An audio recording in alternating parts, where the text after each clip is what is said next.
Mas balik ke masjid itu sudah masuk waktu duha. Disitulah sahabat yang tidak ada kesibukan kumpul ngaji sama Nabi sampai menjelang zuhur. Sampai Nabi istirahat qailulah zuhur. Itulah waktu paling panjang Nabi ngaji dengan sahabat. Oke. Setelah itu oleh muslimin, dia tidak hanya untuk pengajian ini kan, kalau bahasa kita namanya pengajian ini kan pendidikan informal gitu ya benar ya. Muslimin membangun peradaban ilmunya itu dari masjid, Pak. Maka dulu kampus-kampus Islam itu dari masjid. Bapak Ibu tahukah bahwa universitas tertua di bumi versi PBB, resmi versi PBB, namanya adalah University of Qarawiyyin, Universitas Qarawiyyin. Tahukah Bapak Ibu bahwa Qarawiyyin itu adanya di kota Fas di Maroko. Qarawiyyin itu masjid, bukan universitas. Tapi PBB harus mengakui bahwa itu universitas pertama tertua di muka bumi. Jami' Qarawiyyin. Ya bagaimana tidak tua? Wong itu abad 9, Pak. Masehinya abad 9. Abad 3 Hijriah. Abad 9 Masehi. Abad 9 Masehi loh, siapa yang sudah punya kampus? Abad 9 Masehi.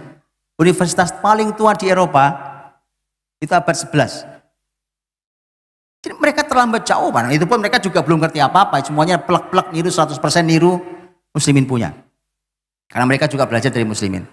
Jami' Qarawiyyin itu masjid, namanya Jami'. Jami' itu artinya masjid Jami'. Masjid Jami' Qarawiyyin dibangun oleh seorang perempuan namanya Fatimah Al-Fihriyah. Punya saudari namanya Maryam. Fatimah ini dapat warisan banyak dari bapaknya. Waktu bapaknya meninggal dapat warisan banyak, kemudian dia bangun masjid dengan uang warisannya itu. Sepanjang masjid itu dibangun, dia puasai, Pak. Dia puasa sampai masjid selesai. Masya Allah itu.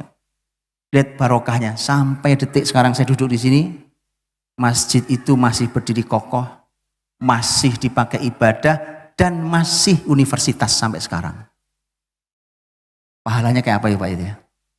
Berdiri tahun 9 Masehi, abad 9 Masehi, atau abad 3 Hijriah, sekarang sudah abad 15 Hijriah, 12 abad umurnya sudah Pak. Yang membangun sudah 12 abad lalu meninggalnya. Sampai sekarang pahala masih terang mengaliri kuburnya.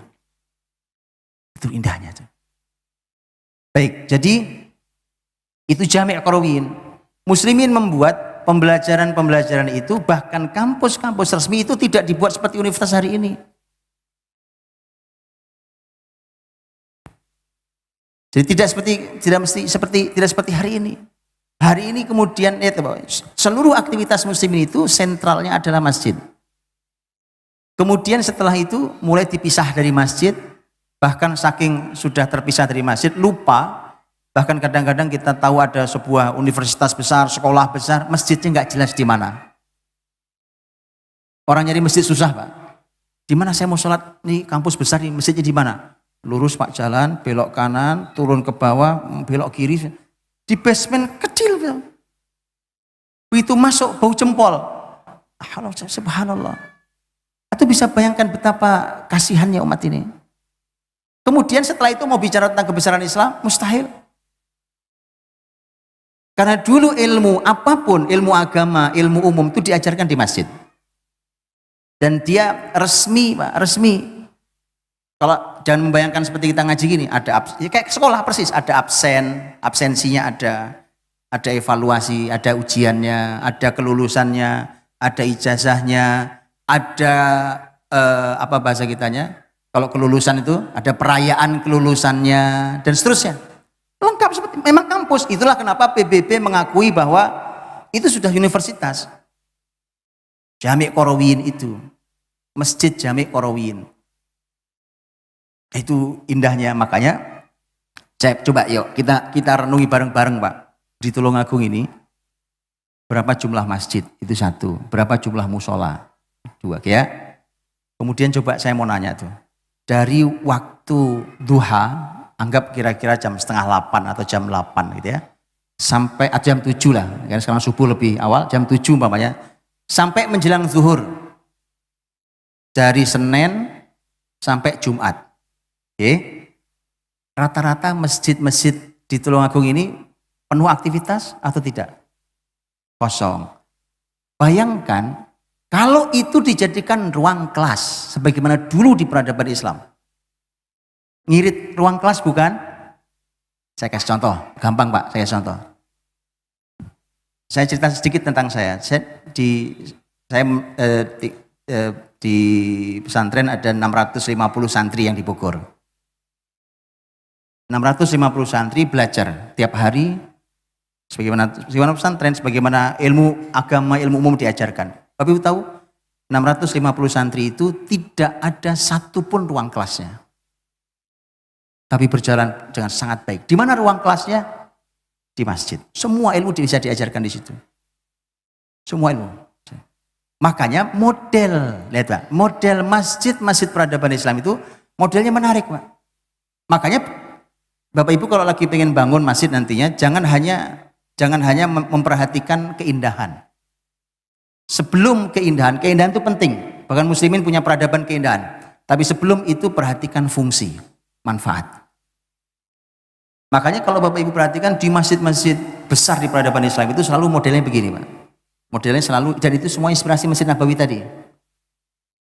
Masjid itu di kotak begitu, ini sudah masjid besar-besar ya, itu sama persis modelnya.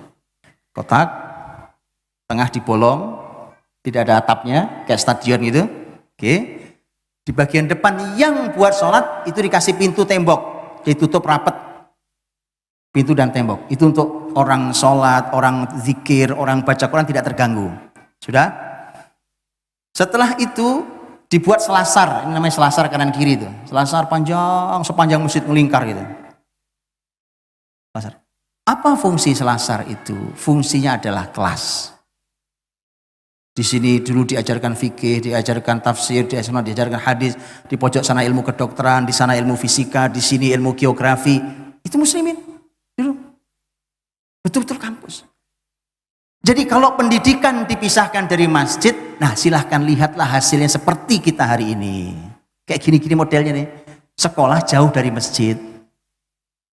Dulu muslimin sekolah di masjid. Bapak Ibu kalau pergi ke Masjidil Haram, Masjid Nabawi hari ini, di dalam Masjidil Haram, Masjid Nabawi itu ada universitas. Bukan yang pengajian itu bukan ya. Kalau yang pengajian yang kalau Bapak Ibu umroh kemudian lihat ada ada para ulama duduk di kursi kemudian banyak yang ngaji, itu pengajian umum kalau itu. Bukan. Universitas betulan. Di dalam masjid universitas. Namanya Jami'atul Haram. Ada yang Haram Makki, ada yang Haram Madani. Yang Mekah di Masjidil Haram, yang Madinah di Masjid Nabawi. Betul-betul universitas. Makanya nanti ada masa mereka ujian, ada masa mereka nanti tadi ada perayaan kelulusan. Di mana? Di dalam masjid. Oh enggak barokah bagaimana coba Pak? Anak-anak belajar ilmu apa saja di dalam rumah Allah Subhanahu wa taala. Baru nanti muslimin meluaskan itu di sekelilingnya masjid ketika sudah tidak muat lagi. Baik, Bapak Ibu dirahmati Allah. Maka itu karena inspirasinya adalah Nabi dulu meletakkan meletakkan di dalam masjid itu adalah tempat belajarnya para sahabat. Lahirnya ulama-ulama besar. Ulama-ulama besar dunia. Ilmunya jauh lebih besar daripada kita yang sekolah sampai profesor hari ini. Di ilmu apapun itu. Di ilmu apapun itu. Sudah ya, itu pendidikan tuh. Kebayang tidak kalau masjid-masjid di Tulungagung yang kosong waktu duha, Senin sampai Sabtu, atau Senin sampai Minggu, mungkin Sabtu Minggu banyak acara kali ya, Senin sampai Jumat deh. Bayangkan kalau itu dipakai kelas oleh sekolah terdekat. Kebayang nggak? Indahnya, nggak perlu kelas juga, nggak perlu ini itu soalnya. Hari ini kita habiskan uang masyarakat hanya untuk bangun fasilitas pendidikan. Yang itu kadang-kadang kita tidak tahu tentang kemanfaatannya. Baiklah, kemudian Rasulullah SAW juga menjadikan masjid itu aktivitas apa saja di masjid. Nabi SAW ketika ada Sa'ad bin Abi Waqqas radhiyallahu anhu, sahabat Nabi ini pemimpin tertinggi masyarakat Madinah. Sa'ad bin Mu'ad radhiyallahu anhu, bukan Sa'ad bin Waqqas, Sa'ad bin Mu'ad radhiyallahu anhu, pemimpin tertinggi masyarakat Madinah. Ketika terluka di perang Khandaq tahun 5 Hijriah, terluka dan terlukanya sangat serius, Nabi minta, kata Nabi, rawatlah Sa'ad di dalam masjid. Maka ruang kosong yang tadi atasnya bolong itu Pak, itu dibikinkan tenda. Tenda itu adalah tenda milik seorang wanita namanya Rufaidah, dan itu tenda yang kemudian setelah itu muslimin mengatakan itulah cikal bakal rumah sakit pertama dalam Islam. Rufaidah itu seorang perawat, biasanya kalau pergi jihad tugasnya merawat orang yang mujahid yang terluka. Saat dirawat di situ, di dalam tenda itu, Nabi SAW mengatakan agar saya dekat kalau menjenguk dia. Maka diletakkan di situ dan qadarullah kemudian syahid, tidak tertolong, kemudian beliau meninggal tahun 5 Hijriah. Dan itulah satu-satunya orang yang Nabi SAW berkata, ihtazza arsyur rahman limauti Sa'ad. Bergetarlah arsy Allah yang maha rahman dengan meninggalnya Sa'ad bin Mu'adz radhiyallahu anhu. Itu bayangkan, makhluk kita ini sampai menggetarkan arsy Allah tidak mungkin, berarti ini orang besar meninggal. Bahkan waktu itu beliau masuk Islam baru 5 tahun 5 tahun masuk Islam, tapi karya besarnya sampai menggetarkan arsy Allah yang maha rahman. Nah itu, maka kemudian masjid itu teman-teman itu juga fasilitas kesehatan. Di zaman kebesaran Islam berikutnya, masjid-masjid itu ketika sudah besar, itu bahkan dahulu praktek dokter itu di depan pintu masjid. Di peradaban masjid-masjid besar yang ada zaman Islam dulu, ya kan, dokter-dokter itu praktek di depan pintu masjid begitu, dia siap periksa pasiennya, kemudian dia bawa obat, dikasih obat ya untuk hal-hal yang bisa ditangani ringan, di situ dia buka di situ. Dan dia membuka itu gratis untuk siapapun. Ya, itu karena dulu begitu. Ya. Dan arti bisa dibayangkan. Bayangkan ketika dunia kesehatan itu diletakkan di masjid dan tidak jauh dari masjid. Roh masjidnya itu membuat dunia kesehatan tidak berani berbuat culas dan curang. Ada masjid Allah, Pak. Bahkan dilakukan di masjid, mereka nggak berani berbuat curang dan culas. Jangan. Lalu prakteknya aja di depan pintu masjid macam-macam ya kan? Ya. Kebayang nggak anak-anak kita yang belajarnya di masjid, berani mereka berkata kotor, teriak-teriak seperti di kelas secara umum? Nggak berani untuk kata ini masjid. Dia terjaganya generasi, makanya barokah itu, barokahnya generasi itu. Ya, ini PR sendiri tentang dunia kesehatan. Rasulullah SAW itu karena tadi saya katakan di bagian belakang itu ada ashabus suffah, orang-orang yang tidak punya rumah. Tidak punya rumah ini teman-teman, di kemudian hari menjadi orang-orang besar dalam sejarah Islam. Salah satunya sahabat sangat terkenal Abu Hurairah radhiyallahu anhu. Jadi ulama tertinggi, dia perawi hadis terbanyak, bahkan nanti menjadi pemimpin di sebuah wilayah di zaman Khalifah Umar. Di ashabus suffah ini, mereka ini tidak punya makan. Orang nggak punya uang, nggak punya makan, kelaparan. Abu Hurairah itu semasa belajar dan tinggal di tempat ashabus suffah itu, bagian belakang masjid itu pernah pingsan di raudhah, di samping mimbar Nabi itu pingsan. Kemudian Abu Hurairah berkata, orang menganggap saya sakit, jadi saya punya penyakit sampai saya pingsan. Demi Allah tidak sakit, saya lapar. Itu Abu Hurairah. Tapi di kemudian hari menjadi orang besar. Abu Hurairah radhiyallahu anhu. Di bagian belakang itu, Bapak Ibu, itu kemudian Nabi perlu solusi makanan. Para sahabat saat itu di awal-awal masih sulit makanan. Maka Nabi berkata kepada kalau habis sholat isya kayak jam segini nih, habis sholat isya, ini masa-masa awal masih sulit makanan di Madinah zaman Nabi. Nabi mengumumkan habis sholat isya, Nabi umumkan, para sahabatku siapapun yang di rumah punya sisa makanan, bawa saudaranya, bawa pulang ke rumah. Maka ada sahabat yang bawa 1 orang, karena sisa makanan tinggal cukup untuk 1 orang. Ada yang bawa 2, ada yang bawa 3. Tapi ada sahabat pemimpin besar Madinah dan sahabat kaya raya dan sangat dermawan, namanya Sa'ad bin Ubadah. Sa'ad bin Ubadah radhiyallahu anhu itu kalau membawa 80 orang. Ayo ke rumah saya, 80 orang bawa ke rumah. Jadi kayak pesta tiap malam itu, Pak. Itu solusi. Kemudian Nabi berkata kepada para pemilik kebun kurma. Ya kata Nabi, berikan sebagian kurma kalian di sini. Makanya kemudian digantungkan di pintu-pintu masjid itu, digantungkan kurma itu, apa namanya itu, tangkainya itu, kurma itu digantung di masjid. Siapapun yang keluar masuk masjid boleh mengambilnya. Dan itu kemudian menjadi inspirasi untuk masjid. Di Indonesia saya lihat belum biasa. Belum terbiasa di Indonesia. Tapi kalau Bapak Ibu ke negara-negara Arab itu udah sangat biasa. Di Indonesia sudah mulai ada, tapi saya melihat kalau masuk masjid belum banyak yang mulia. Ya, kalau dulu gantungkan pohon korma. Kalau di negara-negara Arab itu Pak, itu ditaruh di bagian belakang gitu yang tidak mengganggu, itu kulkas. Taruh kulkas, colokin dingin, di situ ada minuman, makanan, ada buah, ada apapun. Itu di situ. Siapapun masuk, keluar masuk silahkan ambil. Di Indonesia baru mulai, saya lihat baru mulai. Dan itu artinya menjadi masjid adalah solusi pangan bagi masyarakat. Ya, itu inspirasi luar biasa. Maka kalau Bapak Ibu pergi umpamanya hari ini yang masih aktif, yang masih berfungsi sebagai fungsi aktif adalah contohnya kalau Bapak Ibu pergi umpamanya ke Turki. Di Turki itu bangunan-bangunan masjid tua itu masih diabadikan.